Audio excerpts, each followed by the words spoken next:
an industry which operates under the radar at tech. It helps implement covert systems, espionage-related tasks, in order to intrude computers, to intrude personal devices, to deploy hack and leak operations, and again to help with the espionage tasks.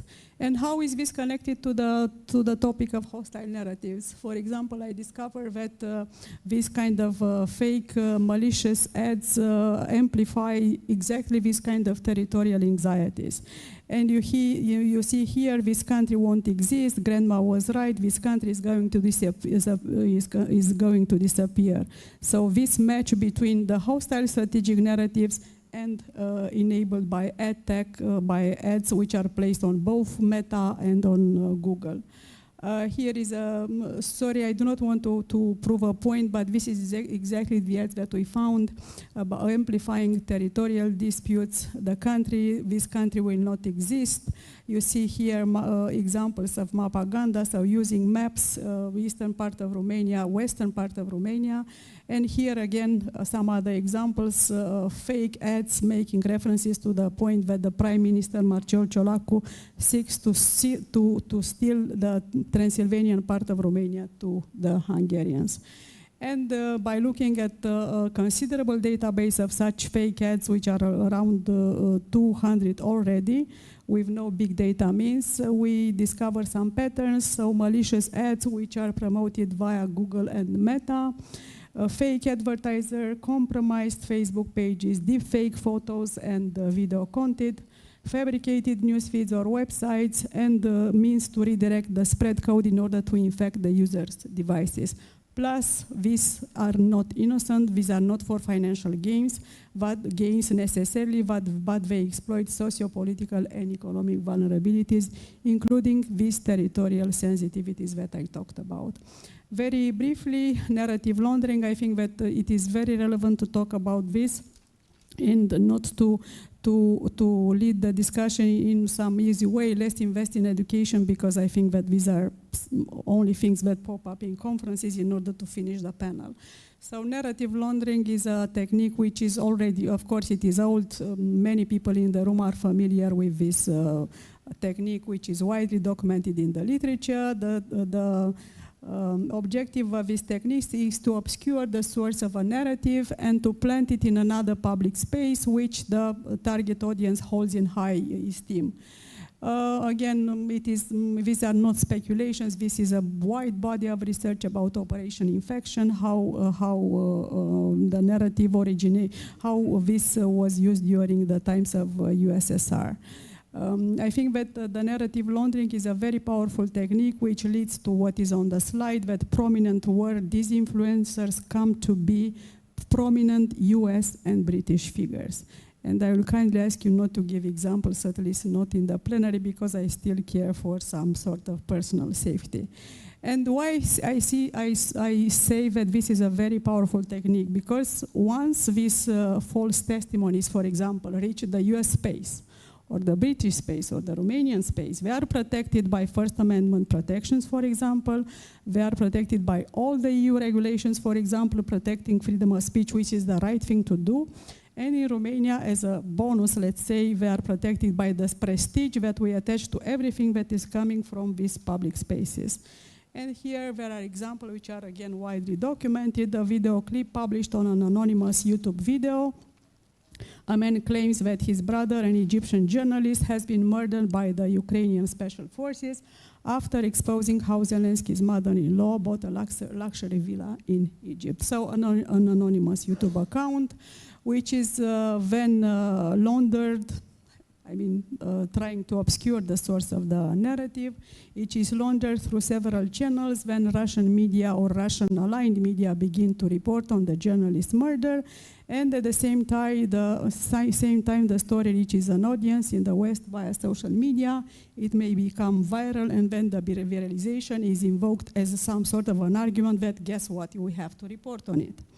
And I think that the graphic here is very relevant, that you can see the network type of ecosystem. It is really a bombardment. It is like a spider web. So I think that it is totally inefficient, not to say a harsher word, to ask the final users to protect themselves against such a powerful mechanism. And again, the problem is that these kind of stories are picked up by major prominent US influencers, US broadcasters, British and stuff like this, and of course it is very, very difficult to protect against this. Another example from the British, pseudo-British press, again this is about highly documented cases, it is not speculation.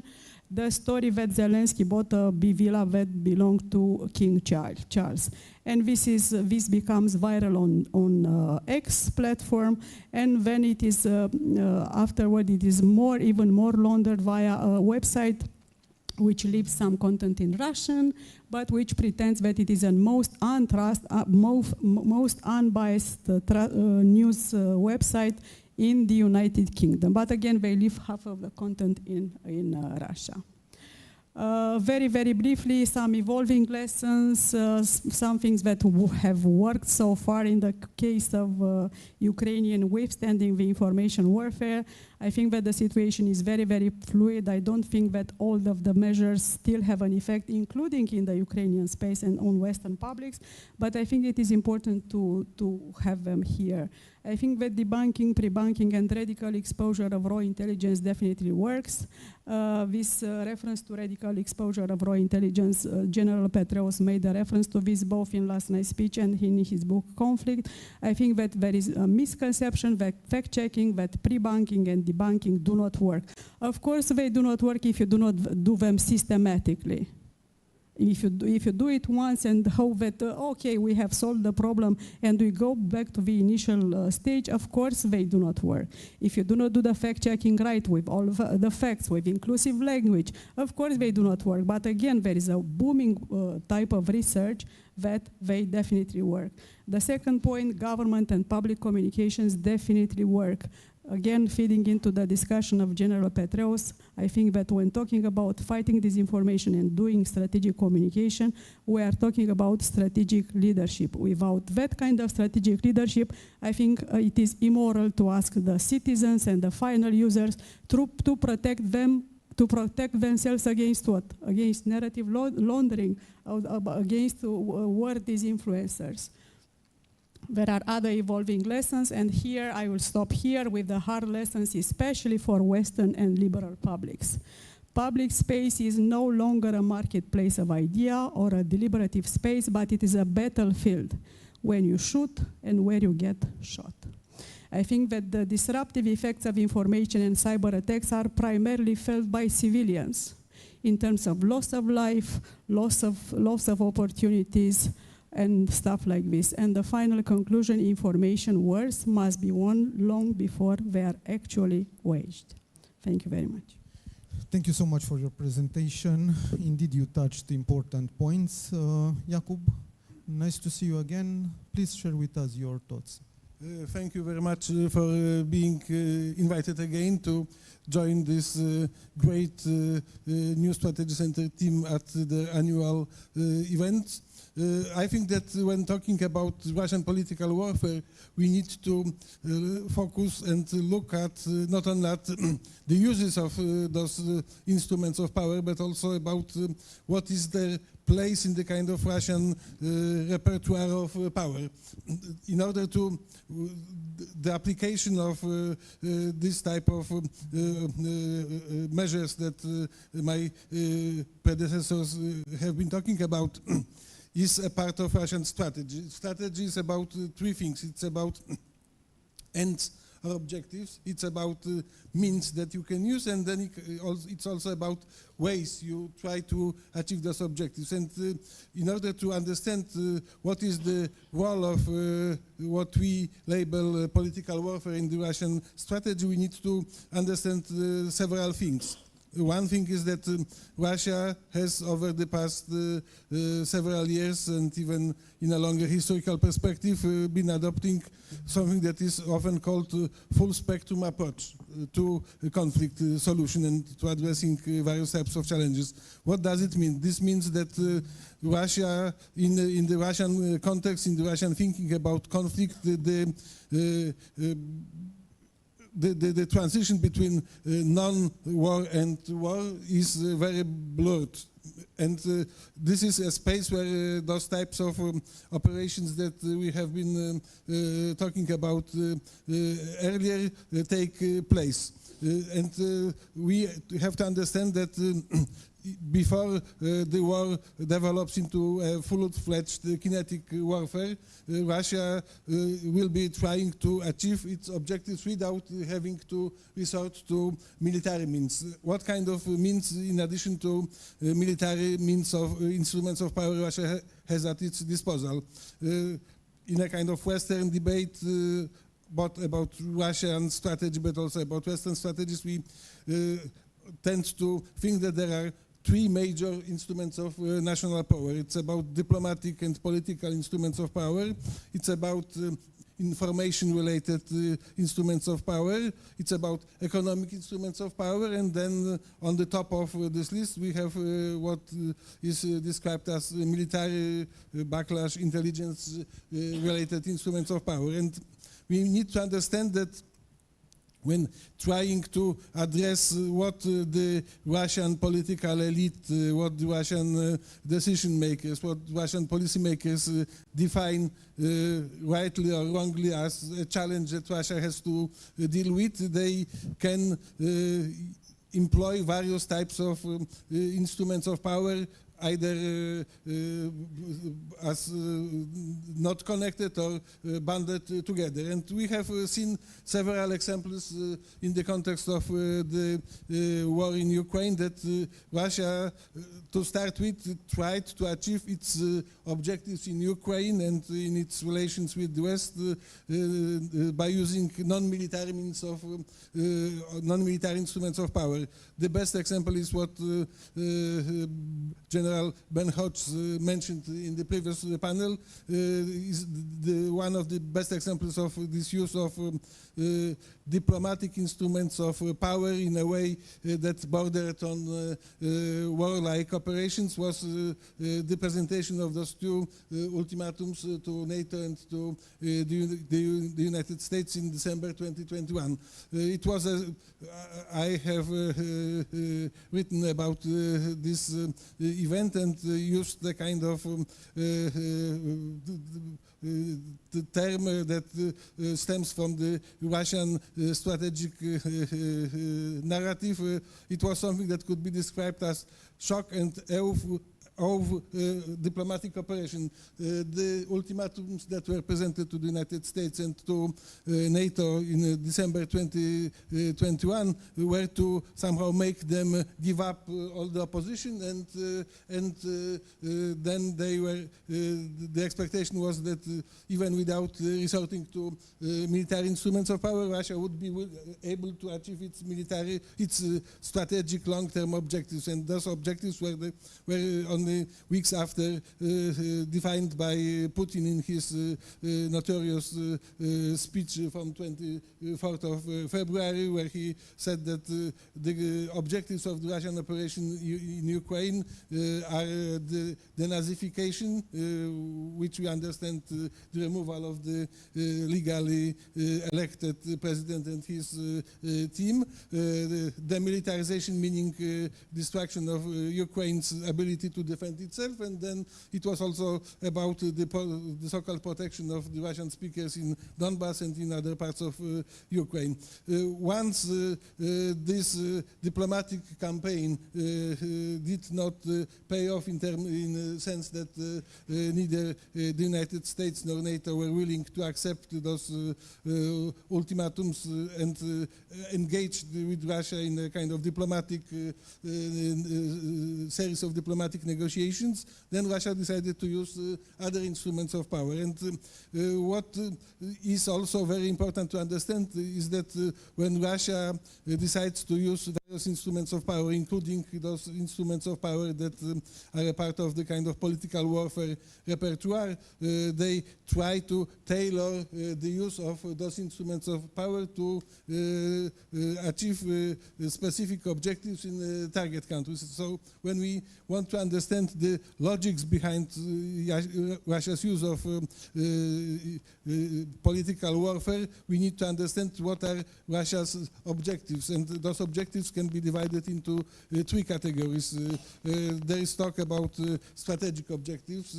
Then when Russia does something in a kind of local context, it's quite often about so-called operational objectives. And then when Russia engages into specific operations, it's also about tactical objectives. And at those three levels, the instruments from the political warfare repertoire can be used more or less effectively. And we have seen that Russia has managed to achieve some objectives, but there have been also several instances when the use of those instruments from political power repertoire were not very successful. And this brings me to the next to next issue. It's what we can do about those issues, how we can protect ourselves against those malign influences, against those malign operations. We have a very limited ability to influence Russia's behavior. We have tried to work together with Russia on solving some common challenges. There have been various approaches towards Russia in Europe.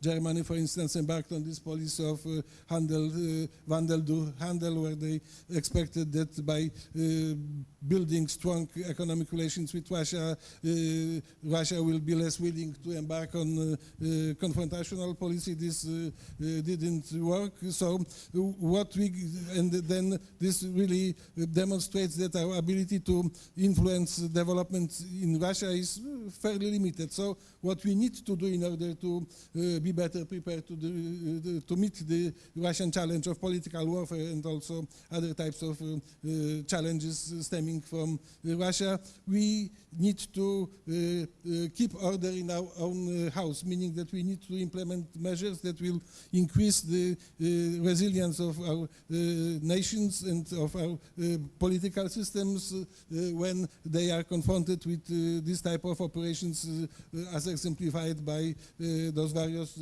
types of operations that that previous speakers have been talking about. It's also very important to understand that many of those challenges should be met not only on the national level, but also by those institutions, those organizations, countries like Romania, Norway, Ukraine are members of or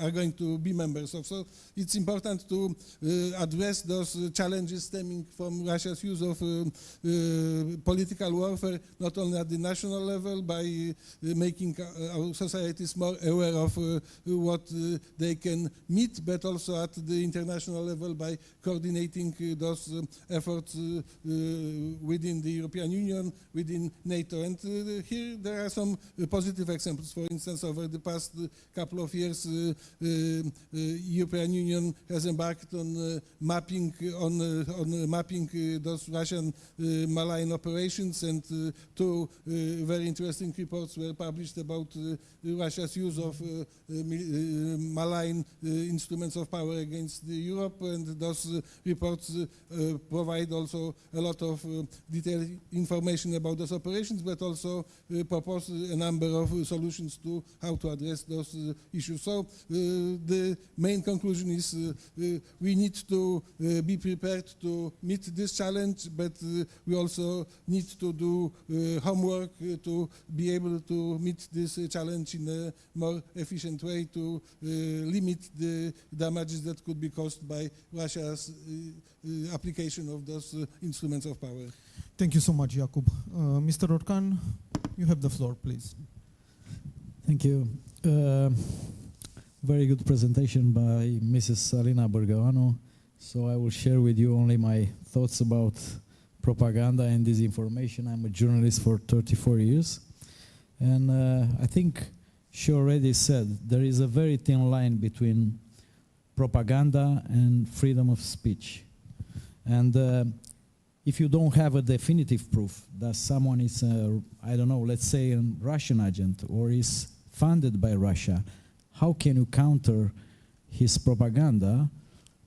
Here in Romania, you have to abide by the rules. And as you know, freedom of speech is one of the pillars of our democracy. And the problem is that we also have in Romania media outlets like websites, like radio stations, even TV stations. They are promoting now and then narratives of the Russian propaganda that we know. There are similar ideas. And how can you counter that? And I don't have the answer to that. If I'll have the answer to that, probably I will run for presidency. I will be the next president of Romania. So I'm just a journalist and I'm asking. I don't know the answer to that. Maybe you know. How can you stop disseminating these fake stories without infringing the freedom of speech? And I believe this is the Achilles heel of democracy, because we have to abide by some rules, by some principles. They don't. They can attack us with propaganda. We don't do that in Russia. We don't go in Russia spreading falsehoods about Putin or about someone else. We have to fight with different weapons. And I can give you some example. I will give you some example. On 28th of February 2022, just 4 days after the invasion, the Romanian authorities announced that they will block Russia Today and Sputnik, okay? Like everyone else in the European Union. But the thing is that the next day, it was a website called VIIIb.ro who practically immediately published all the propaganda from Russia Today and Sputnik, who were blocked in Romania, for the Romanian public. After 2 years, today, the website is no longer available. It was a domain registered in Romania. But surprise, now the website is also available for the Romanian readers. You can read it right now, because it's called VIIIbDinRusia.com. It's registered in Arizona right now. The same Sputnik and Russia Today propaganda. It's available for the Romanian public, and if you go on the Facebook page of the Russian embassy, they will promote it every day. So how can you counter that? Nobody knows who's behind this website. There are no authors or journalist names there. You can only guess. But we don't have a definitive proof. This is a tool of Russian propaganda. It's just a guess. And I can give another example. Like a couple days ago, 2 former Romanian so-called journalists from Sputnik newsroom, they launched their own website, which sounds like a spoofing operation, because the name is NewYorkMagazine.ro. Obviously, it's nothing about New York in this website. It's only about Russian propaganda, all the things that Mrs. Bărgăoanu already showed you about Ukraine or Romania being a colony of the West and so on. How can you counter that in a democracy? I don't have the answer to that. And obviously, some of this content is disseminated by some other Romanian outlets. We don't have the proof that the guys who are doing that are Russian agents. We don't have this proof. But we cannot counter that, because some of them are very powerful. Some of them are also involved in politics, not only in media. So, and I can tell you an anecdote. I don't know if you know it. It's a story about a conversation between the former president of the European Commission and the Russian Foreign Minister affair from 2014, when the Crimea invasion starts. And Barroso wanted to de-escalate the conflict, and he called Lavrov and he said, listen, if we met off your demands, can you withdraw the troops from the border? And Lavrov said, sure, we can do it. So how long it will take you to do that? And Lavrov said, oh, just just I will make a call to Kremlin, in a couple hours will be done. But he asked back Barroso, how long it will take you to meet our demands? And Barroso said, oh, look, it will take us at least 1 month because we have to consult all the national governments of the national parliament. So this is the difference between dictatorship and democracy. We have to abide by some other rules than dictatorship. How can you win a war? I was thinking when Ms. Burganu was making the presentation, how can you win a war? Because she said it's a war, and it is a real war. How can you win this war if you are always in defensive? You are not offensive. You cannot do what they are doing. I just read a very interesting article. Actually, it's an extract from her new book, from Anne Applebaum. I don't know if you know her. She's a very well-known journalist and historian. And it's about propaganda wars. And she says that we cannot fight with the same weapons, and that the dictators are exporting this information to poison our democracy. We cannot do the same. And it reminds me of a famous essay about pacifism, written by George Orwell in 1942. It was the height of the World War II. And the essay is about pacifism. And he says, if you are a pacifist, you are objectively pro-fascist. If you are a pacifist in the United Kingdom. And somebody was asking why. Because there are now no pacifists left in the Nazi Germany. So if you are a pacifist in the United Kingdom, you are in cahoots with Nazi Germany. So this is the thing, this is the paradox, and it's because pacifist propaganda, Orwell says, can only be effective against those countries where a certain amount of freedom of speech is still permitted. And now we have in Romania, which I didn't see in your presentation, but I know you know the case. We have in Romania not only useful idiots. I'm not talking about the people on Facebook. You have couple former foreign affairs ministers, couple members of the parliament who are saying they want peace. And for that, they are asking the Ukrainians to stop fighting. They said this is the way to the peace. And under the mask of this pacifism, they are also, you know, working for Russian propaganda. So we see this today, but I think it's the same thing that in Orwell time. You can say whatever you want in Romania, you can ask for peace, you can say Ukrainians should stop fighting, even though this is absurd. You cannot do that in Moscow. You will be immediately in prison or maybe even killed. So the problem is, for me, I don't have the answer to that, is how can you fight in this war that Mrs. Burganu described with different weapons, and you have to abide by the rules, by the rule of law, you have to respect the freedom of speech and somebody's opinion, even though it's based on fake news or on propaganda. So how would you effectively win this war?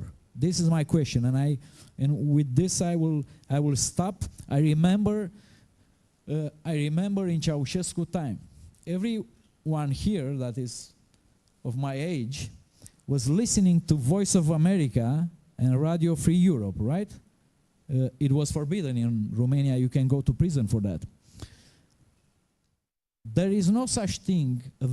It was back in the Cold War, right? There is no such thing available anymore for the Russian people, for the Russian-speaking people in Moldova. You know, the people in Moldova who are speaking Russian, they are listening only to Russian stations. There is no Russian station with true news, with verified news. So my question is, how can you win this war without using the same weapons and being always in defensive? I repeat, I don't have the answer to that. I'm a journalist. If I will find it, I'll run for presidency. I will be the next president of Romania. Thank you very much. Thank you so much. Nicola, I would like to hear your opinion. You are an important journalist in France, so tell us about the situation in France in matter of Russian propaganda. So first of all, thanks for this invitation. A lot has been said about hybrid warfare. May just add some comment very quickly. First, to say that it's an ancient issue for Russia. If you remember that in the Soviet Union, they used to have active measures. So using hybrid tools is a long story for Russia.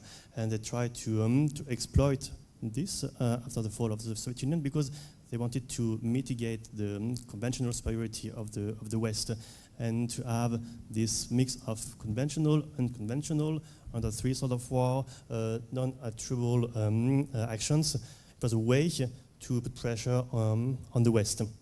So it did not started 2 years ago. We've seen a lot of events before, and the special services of Russia, the GRU or the FSB, has led a lot of operations in Europe. You can remember the Skripal fall in 2018, Montenegro 2016, and so on. They have a special unit which is able to have special operation, hybrid operation in Europe. Now, hybrid warfare is not just propaganda. It's a lot of tools. We've seen jamming operation over the Baltic Sea. We've seen migration issue used by Russia on the borders with Finland, with the Baltic states, with Poland. We've seen also legal issues. A few months ago, Russia issued an arrest warrant against the Prime Minister of Estonia. Why? Because all of these kind of things can exploit the vulnerabilities of the Western societies. It can also spread fear and pretext the reason for an escalation. You give reasons to make war, and you exploit the fear of the West to go further. It's very opportunistic. They sometimes just use the fear existing in the population. We mentioned migration. It's an issue in the West. They exploit it. In France, we had the example of the bed bugs last year. It's an issue. The one who has bed bugs at home is very disturbing. But then we've seen on the social networks how the Russian accounts used this topic to give it a bigger audience. We've seen also that with the Gilets jaunes in France, the riot, the Russians exploited it to make it bigger, to spread fear. So is there an intensification today? Probably we've seen a lot of people that have been arrested in different countries in Europe. At the beginning of the week, the Polish Prime Minister said that 9 people have been arrested. They wanted to do sabotage in Poland. In UK, we've seen that in Estonia. Why? Because they probably wanted to gather intelligence and also to disrupt the logistics for the support of Ukraine. So it's an issue. What is interesting that the Russian is using the criminal world. They're recruiting people from organized crime to do this kind of operation. We've seen that on cyber, which is linked to the propaganda. The GRU, who is responsible for these operations, work together with criminal groups like Logbit. They steal data, they make money, and then disrupt and then disturb the West. How to react? First, it's interesting to see that in the communique of the NATO summit in Madrid, the word hybrid was mostly not mentioned, but in Vilnius last year, it was said almost 20 times. And the Allied also stressed the fact that this hybrid operation, this threat, could reach the threshold of war, of aggression. So it was a warning for Russia, but it would not stop the Kremlin probably. And how to respond to this threat? It's very difficult because it's not a military issue as it has been said, it also involves the civilians, the education. It's not only the responsibility of the militaries. And we have in Europe a few agencies. Sweden has a psychological defense agency, which is responsible for fighting disinformation and hybrid warfare. In France, we have the VIIIb, which is also responsible to detect hybrid operation on the social networks, propaganda, and to alert the people.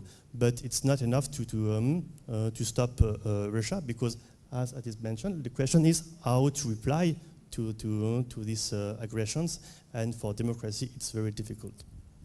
Thank you so much. I must confess I have a lot of questions, but unfortunately we have only 5 minutes left, so I would like each of you to draw very brief conclusions, and if everyone wants to add something, please feel free. So, Mrs. Kovalchuk, the floor is yours, and please, a very brief conclusion and how we counter Russian warfare threats. It's a huge question. It's a really very huge question, as is actually a topic for extra panel discussion, but I must admit that we Ukrainians need to fight a war on different fronts, military, economic, but culture fronts and also information fronts. It's very important for us. And we rely on our partners. We develop a lot of projects together to be effective to defeat all the first of all, to explore all Russian facts, and then to defeat them, because it's like a really big issue. And without our partners, democratic partners, we will not going to be really effective. Thank you so much. Mrs. Bărgăoanu, you mentioned an important concept, the weaponization of history. So this is I agree with you, this is a big problem and a threat. So a brief conclusion and the same question, how we counter that narrative. Exactly, you somehow read my mind.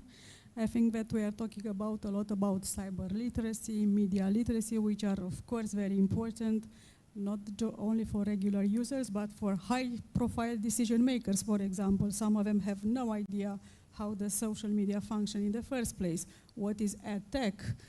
So again, I think that we need this kind of literacy and to do a ruthless prioritization. Again, I'm quoting General Philip Breedlove, and start with the decision makers, with the policy makers, and after that probably with the regular users.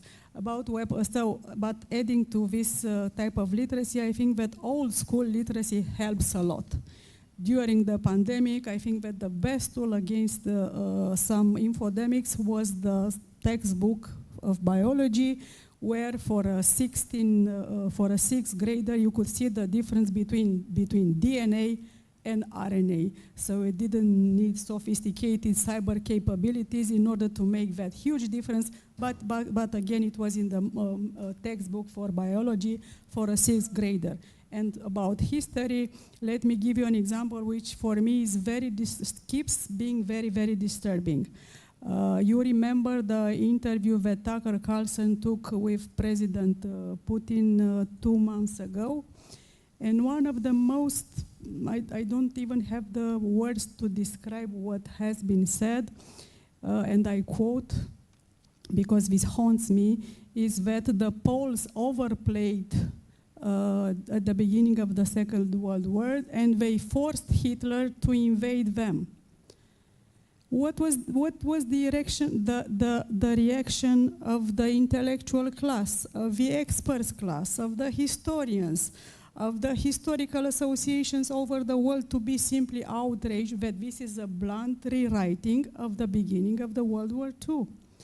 This was on air, broadcasted, becoming viral on Twitter and then everywhere, without any kind of vigorous reaction, again, from the expert class. So this is what I meant by the weaponization of history, and this is what I mean by the fact that living media literacy, cyber literacy, big data literacy, artificial intelligence literacy, which are all very important. I think that all school literacy, reading skills, studying biology, studying science, studying history are the best resilience tools. Thank you so much. Jakub, 1 minute conclusion, please.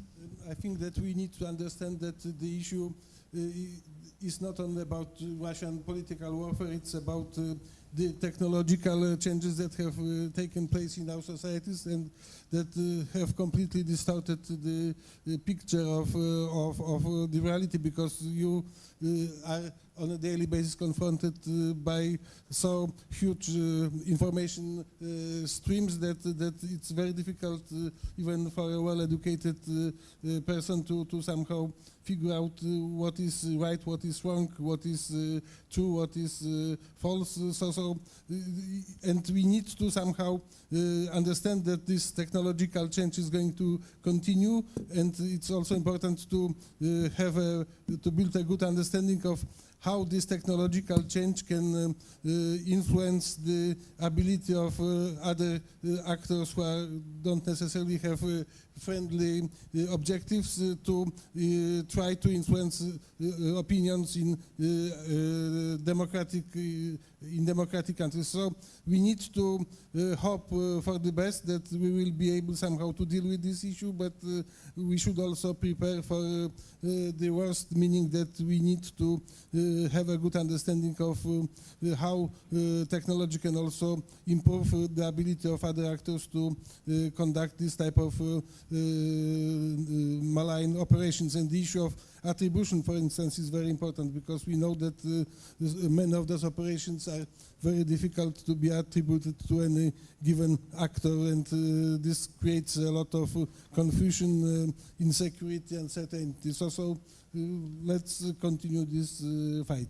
Thank you so much. Mr. Orkan, short conclusion about the Russian propaganda, and let's I'll be very short, because I listen very careful to Mr. Barot, and you know, the highest GRU defector in history, who is named Stanislav Lunev, he's living in the United States, he said that the KGB spent $1 billion for the anti-war demonstration in the United States back in the Vietnam War, more than they spent for the Viet Congs.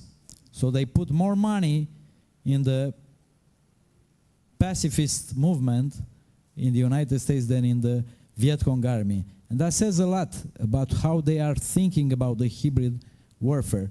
Back then, without internet and what we have today. And I'm sorry, I apologize if I sound too pessimistic, but my problem is I don't know how you can win a fight when your opponent is not abiding by any rules. You have to abide some rules. You have to respect the freedom of speech. That is my only concern. I understand we all fight every day with this, with fake news. We are trying to, you know, to show that this is a fake news and why. But the problem is, Mrs. Borgăuanu, that 1 in 2 Romanians didn't vaccinate. The vaccination rate in Romania is lower than in Russia. So this worries me about us being more vulnerable to this disinformation and this kind of things that you presented than some other countries. And this is my worry, because I think this is a long-term war. Not the Ukraine war, but the war with dictators trying to poison our democracy. Thank you. I share your opinion. And let's not forget that this year we will have a golden electoral year in Romania, and I'm pretty sure with 4 rounds of elections, and I'm pretty sure Russia will do all that can to influence the result of that elections. Prepare for the worst. Nicolas, you have the last conclusion word, please. So, very briefly. Very briefly, thank you. I think we should not only be concerned with hybrid warfare in Europe, because Russia is also leading this warfare in other parts of the world. I think, for instance, in Africa, where the influence of France has been contested by the Russian, and we've seen the coup in Mali, Niger, Burkina Faso, and it has an impact on Europe. I think this warfare of Russia also has another target, is to change the perceptions of the global South. I'm not sure it means something, but Russia is searching for allies in the world and to isolate Europe. And finally, I think this hybrid warfare is also used by China. And we should never forget that in this battlefield we also have another competitors like this one. Thank you so much. Now everyone is invited to the terrace for a cocktail, and then we will have a presentation of okay, one very short question, please. My question is very practical. I have one short practical question. I'm from Ukraine. My name is Mariana Presuzhnuk, analyst and journalist, and we're all following the situation in the Republic of Moldova, and the scenario of destabilization, it's not a secret for Romanian colleagues, is hugely based on anti-Romanian rhetoric and anti-Romanian propaganda. What is your strategy to counteract to this?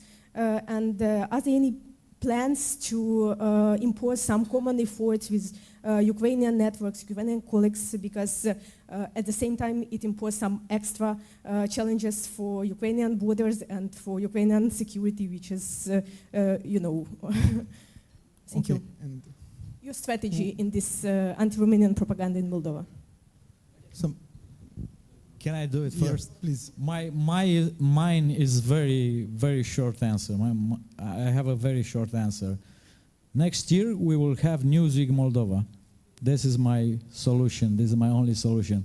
I don't know what the government has in plan, because I also know that a lot of Romanian citizens, very well-known politicians, are working for the government of Moldova, and I think there is a collaboration also in this security domain. But my personal challenge is that the next year we will have Newsweek Moldova, and we will try to counter the Russian propaganda there and the disinformation about the Romanian trying to get Moldova back in. No, this is the narrative, the Russian narrative. We are friends with, we speak the same language, but we have different countries. We respect that. And maybe we'll be together in the European Union. We don't try to invade Moldova, maybe to help them prepare for the worst and hope for the best. Thank you. Thank you so much. You are all invited to the terrace for a cocktail, and then will be a presentation of a very important study at the New Strategy Center. Thank you so much again.